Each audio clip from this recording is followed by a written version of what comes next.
Muchas personas sienten que reaccionan de formas que no siempre logran entender dentro de sus relaciones.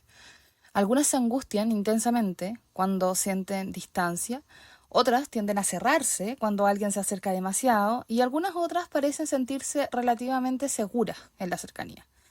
Desde la psicología del desarrollo, estas diferencias no se consideran rasgos de personalidad aislados, sino que son un estilo, un patrón de apego. Un concepto que comenzó a desarrollarse en el siglo XX y que hoy es uno de los marcos más importantes para comprender cómo nos vinculamos.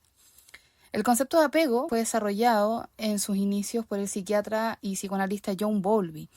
Bowlby propuso que los seres humanos nacemos con un sistema biológico orientado a mantener la cercanía con las figuras que nos cuidan. Como explicamos en otro video, este sistema biológico implica una serie de reacciones fisiológicas que permiten al individuo hacer frente a las situaciones de amenaza o de riesgo para su supervivencia. Pero no se trata simplemente de un afecto, se trata de un sistema de regulación biológico. En los primeros momentos de la vida, el sistema de apego funciona principalmente como un mecanismo biológico.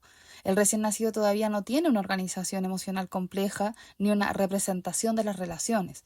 Lo que observamos son conductas básicas, como el llanto, la búsqueda de contacto, la calma al ser sostenido. Estas conductas favorecen la proximidad con la figura cuidadora y permiten al niño recuperar una regulación fisiológica y la seguridad.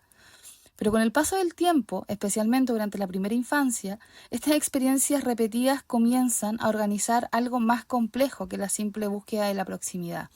El niño empieza a construir expectativas sobre cómo serán respondidas sus emociones y sus necesidades. Es en este proceso donde comienza a configurarse lo que en psicología del desarrollo se conoce como apego en un sentido más psicoemocional, una forma relativamente estable de entender las relaciones, la cercanía y la regulación emocional. Entre los 3 y los 6 años, cuando el cerebro emocional, especialmente las estructuras del sistema límbico, continúan desarrollándose, estas experiencias relacionales van consolidando los patrones de apego que van a influir posteriormente en la forma en que la persona se vincula con los demás. Es en este periodo donde el apego deja de ser solo una respuesta biológica de proximidad y comienza a convertirse en una organización emocional, misma que va a influir tanto en aspectos constitutivos de la personalidad, como la autoimagen y la autoestima, y también en la concepción que el niño o niña tenga del ambiente, del mundo externo.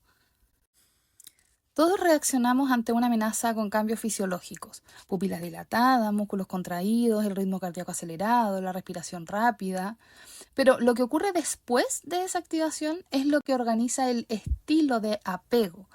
Si los adultos ayudan al niño a regularse, a comprender lo que está sintiendo y a recuperar un estado de calma, el niño aprende que el mundo es un lugar donde puede buscar ayuda. Si, en cambio, frente a esta activación fisiológica los adultos lo ignoran o le transmiten que debe manejarlo solo, por ejemplo, diciendo cosas como que se calme solo o que aprenda a comportarse, el niño puede aprender que expresar sus emociones genera rechazo o incomodidad en los otros. Por otro lado, si los adultos solo atienden al niño cuando está muy alterado, pero no cuando está tranquilo y disponible para el vínculo, el niño puede aprender que para ser visto necesita mantenerse en un estado de alerta emocional. A partir de miles de estas experiencias tempranas, el niño comienza a constituir lo que Bowlby llamó modelos internos de relación, es decir, expectativas profundas sobre cómo funcionan los vínculos y qué se puede esperar de los demás cuando uno necesita cercanía o apoyo. Posteriormente a Bowlby, la psicóloga Mary Ainsworth amplió el entendimiento sobre los tipos de apego, identificando distintos patrones de relación.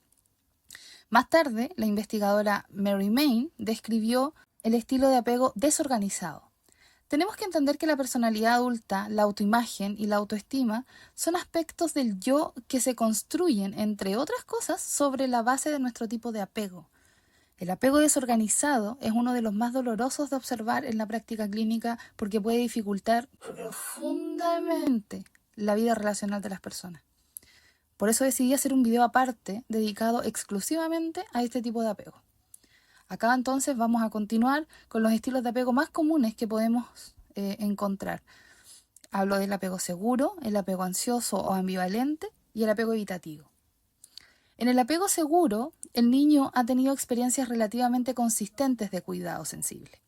Esto significa que cuando el niño expresaba malestar o necesidad, los adultos respondían de forma comprensiva y reguladora. No se trata de cuidadores perfectos, ojo, se trata de cuidadores lo suficientemente sensibles y predecibles. Es decir, cuidadores que atienden la necesidad emocional desde la perspectiva del propio niño. Esto implica algo muy importante. Cuando los adultos muchas veces hemos olvidado la perspectiva infantil del mundo. Hemos olvidado el miedo, por ejemplo, que puede generar a un niño el pasar al lado de un perro grande, o la adrenalina que puede sentir cuando va corriendo para alcanzar una micro, o la felicidad que puede provocar ver el dibujo que hizo colgado en el dormitorio de los papás. Entonces muchas veces no asistimos realmente a las vivencias desde el niño. Si se asusta con un perro le decimos no hace nada, negando la experiencia.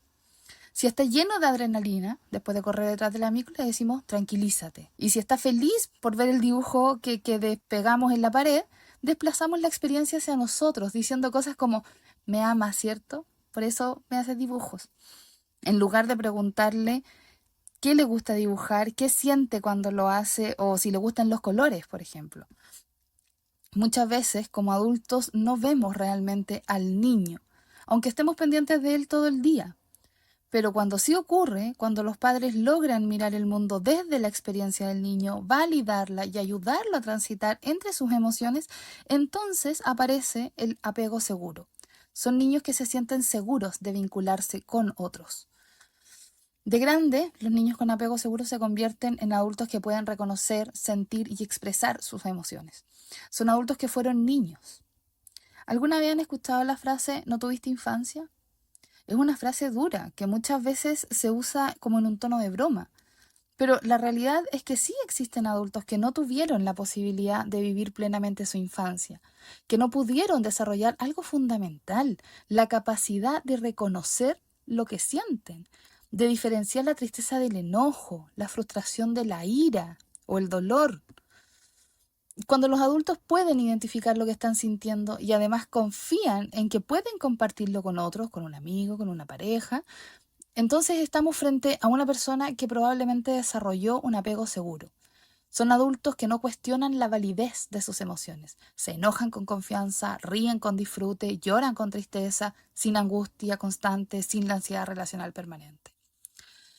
Las personas con un apego seguro suelen sentirse seguras tanto en la cercanía emocional como en la autonomía. Pueden disfrutar una tarde con amigos sin sentir que eso pone en riesgo su relación de pareja, por ejemplo. Aunque para algunas personas esto pueda resultar simple, para otras es profundamente difícil. Hay personas que sienten que no tienen derecho a ser felices si no están compartiendo esa felicidad con su pareja o con su familia. Viven sus alegrías con culpa. Las personas con apego seguro, en cambio, pueden establecer relaciones íntimas sin sentir que pierden su individualidad y pueden tolerar momentos de distancia sin interpretar automáticamente que el vínculo está en peligro. Las conductas parentales que favorecen el desarrollo de este tipo de apego son aquellas que responden de forma relativamente consistente al malestar del niño. Ayudan al niño a regular sus emociones, validan sus experiencias emocionales y permiten la exploración en la autonomía cuando el niño está tranquilo. Es importante relevar aquí también la consistencia, es decir, que a lo largo de la infancia del niño el adulto siempre reaccionó de esta forma. Porque cuando a veces sí y a veces no, ocurre el siguiente tipo de apego, que es el tipo de apego ansioso o ambivalente. En este tipo de apego, el niño ha tenido experiencias de cuidado emocional inconsistentes. A veces, cuando el niño expresaba malestar o necesidad, los adultos respondían de forma cercana y con contención, pero otras veces no estaban disponibles emocionalmente, o el niño recibía invalidación emocional, con frases como no es para tanto, no tienes que sentirte así. El aprendizaje aquí es ambivalente. El niño aprende que a veces puede expresar lo que siente, pero otras veces hacerlo está mal o es simplemente ignorado. Para un niño pequeño esto es difícil de comprender. No puede pensar que sus padres están cansados o que tienen otros problemas. El niño percibe que a veces su necesidad es atendida y otras veces no. En este contexto, la expresión emocional tiende a intensificarse porque es la forma que el niño encuentra para recuperar la contención y la cercanía del cuidador. Durante los primeros años de vida, el sistema emocional del niño todavía está en desarrollo. por lo que la regulación de las emociones depende en gran medida de la presencia y la respuesta que den los adultos. Cuando los cuidadores ayudan al niño a calmarse y a comprender lo que están sintiendo, el sistema emocional se organiza de manera más estable. Pero cuando la respuesta adulta es inconsistente, el niño no logra anticipar con claridad cómo serán respondidas sus necesidades emocionales. Y la expresión emocional puede intensificarse como una forma de intentar recuperar esta cercanía. En la vida adulta, estas personas suelen desarrollar una relación muy intensa con los vínculos. Pueden sentir que experimentan profundamente el amor y la cercanía, pero también hay un temor constante a perder la relación.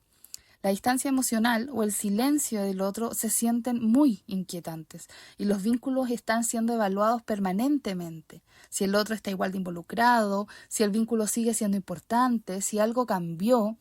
Y esto es agotador no solo para los vínculos, sino también para la propia persona.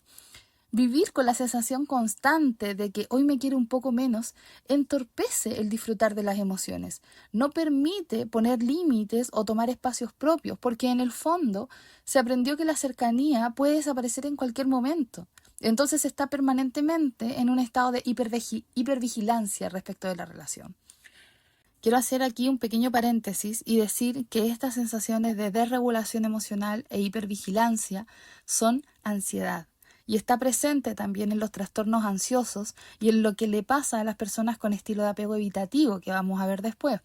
Estas personas cuando empiezan a tener un vínculo real o muy cercano, sienten esta desorganización emocional y surge la ansiedad y escapan rápidamente del vínculo, no lo pueden tolerar.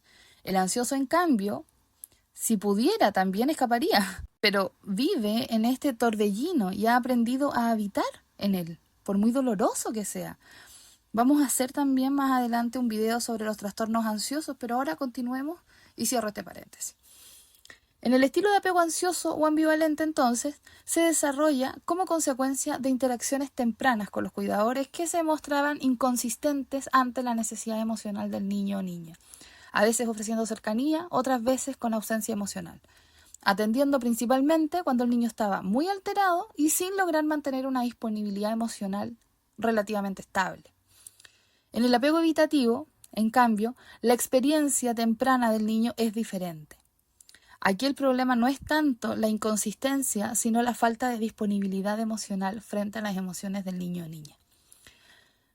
No solo frente al malestar, ojo, sino también frente a las emociones como alegría o tristeza que generan conductas altamente expresivas en los niños. Hay niños que gritan de felicidad. Las emociones del niño no son realmente atendidas y son invalidadas, a veces con frases como no es para tanto, no llores, tienes que ser fuerte, ya se te va a pasar, cálmate. Mira, para un niño pequeño estas experiencias transmiten un mensaje súper claro. Expresar necesidad no genera respuesta. Expresión emocional no genera respuesta. En este contexto comienza a organizarse el estilo de apego diferente.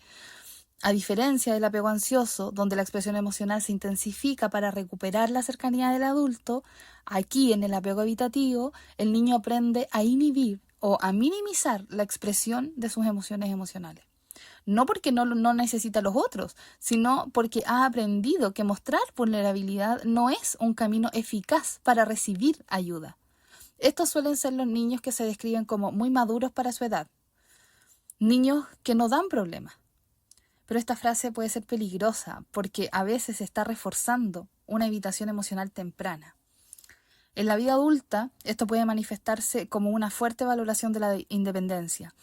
Son personas funcionales, autónomas, capaces, pero que pueden sentir incomodidad cuando las relaciones requieren mucha cercanía emocional. No necesariamente porque no quieran a los otros, sino porque la intimidad activa en ellos la sensación de exposición o pérdida de control, la ansiedad que mencioné antes. Muchas veces tienen dificultad para pedir ayuda, para apoyarse emocionalmente en otro y para reconocer con claridad sus propias emociones. Y sus necesidades emocionales también, por cierto. Las conductas parentales que favorecen este estilo de apego evitativo suelen incluir minimizar o invalidar las emociones del niño, responder con incomodidad frente a la vulnerabilidad, promover la autosuficiencia emocional demasiado temprana o ofrecer otro tipo de cuidado práctico, pero con poca sintonía emocional. Comprender el apego no significa pensar que nuestra forma de vincularnos está completamente determinada por nuestra infancia. El apego no es una condena psicológica ni una etiqueta fija para toda la vida. El apego es el registro emocional que dejan en nosotros las respuestas que recibimos a nuestras necesidades emocionales durante la infancia. Y como todo registro, puede reescribirse y puede transformarse. Las relaciones significativas, las experiencias de cuidado en la vida adulta, la reflexión personal y los procesos terapéuticos, por cierto, pueden abrir caminos hacia una reorganización de esa forma aprendida de relacionarnos con nuestras emociones. Antes de terminar, quisiera recomendarles ampliamente una lectura que estoy segura que los va a hacer reflexionar. Este libro no es solo para padres o cuidadores, también es para cualquier persona que quiera entenderse a sí misma. Me refiero al libro Amar, de Felipe Le Cannelier, uno de los autores que más claramente ha descrito el mundo emocional infantil para hacerlo comprensible a los ojos de los adultos. En este libro, Le Cannelier propone un modelo de 4 funciones fundamentales del cuidado emocional: acompañar al niño en sus experiencias emocionales, mentalizarlo, es decir, intentar comprender qué está sintiendo el niño y qué puede estar pasando por su mundo interno, ayudar al niño a regular las emociones cuando aún no tiene herramientas para hacerlo solo, y reconocer su experiencia emocional como válida. Cuando los adultos desarrollan estas capacidades, no solo favorecen un apego más seguro en sus hijos, sino que muchas veces comienzan también a comprender su propia historia emocional. Comprender el apego nunca es un mero ejercicio teórico, es casi inevitablemente un ejercicio de autoobservación. Mirar el apego es recordar cómo fuimos criados, cómo fuimos tratados, qué respuestas recibieron nuestras emociones cuando éramos niños. Es volver sobre nuestras propias vivencias infantiles y reencontrarnos con nosotros mismos cuando aún no sabíamos explicar lo que sentíamos. Ese proceso muchas veces puede ser doloroso, porque la forma en la que hoy entendemos la crianza no siempre fue la forma en la que nosotros fuimos criados. En muchos momentos de la historia las preocupaciones sociales estaban puestas en problemas urgentes como la pobreza, la supervivencia. No existía todavía un debate público tan amplio sobre el buen trato en la infancia o sobre la validación emocional como existe hoy en día, afortunadamente para los niños de hoy, ¿no? Por eso también es importante recordar algo. Tanto nosotros como nuestros padres solemos hacer lo que podemos con las herramientas que tenemos. Muchas veces ellos no tuvieron acceso a la información que hoy día sí está disponible. Y aunque al comienzo comprender todo esto puede doler, con el tiempo aparece algo muy importante que es la comprensión. Y ese momento es profundamente liberador. El apego no se transforma en soledad. Se forma siempre en relación con otros, en el encuentro entre nuestras necesidades emocionales y las respuestas que recibimos del ambiente. Por eso, así como el ambiente participa en la forma en la que nuestro apego se organiza durante la infancia, también participa en su transformación a lo largo de toda la vida. Nuestros vínculos, nuestras formas de comprensión, nuestras maneras de relacionarnos pueden ir modificando este registro emocional que llevamos con nosotros. Y cuando eso ocurre, no estamos negando nuestra historia, estamos haciendo algo mucho más importante, estamos creciendo a partir de ella, es integrarla. Nos vemos en la próxima, gracias por estar.